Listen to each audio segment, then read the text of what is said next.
Hello everyone, আমি বৈশাখী। আপনাদেরকে আমার চ্যানেলে স্বাগত। বন্ধুরা, এই প্রচণ্ড গরমে শরীর ও পেট ঠান্ডা রাখার জন্য চটজলদি এই ড্রিঙ্কসটা বানিয়ে নিতে পারেন।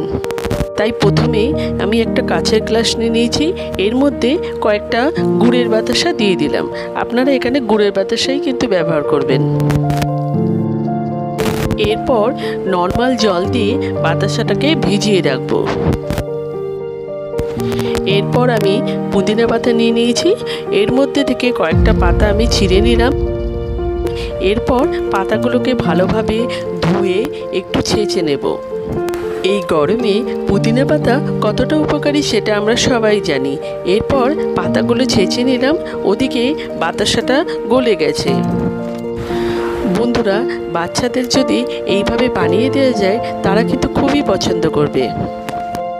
এরপর ভালোভাবে গুলে নিলাম। এর মধ্যে যতটা পরিমাণ তৈরি করব তার জন্য আরও জল অ্যাড করলাম।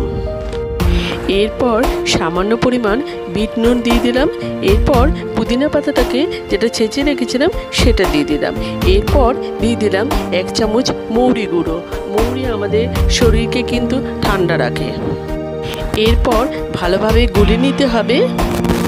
ভিডিওটা ভালো লাগলে একটা লাইক করে দেবেন আর চ্যানেলটাকে সাবস্ক্রাইব করার জন্য অনুরোধ রইল। এরপর এর মধ্যে কয়েকটা আইস কিউব দিয়ে দিলাম, এতে কিন্তু অনেকটা বেশি ভালো লাগে।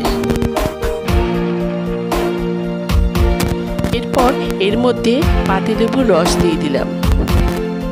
বন্ধুরা, এই উপকরণগুলো কিন্তু আমাদের ঘরেই থাকে, তাই এই গরমে চটজলদি বাড়িতে বানিয়ে নিতে পারে। এতে কিন্তু শরীর ও মন দুটোই ঠান্ডা হয়ে যাবে।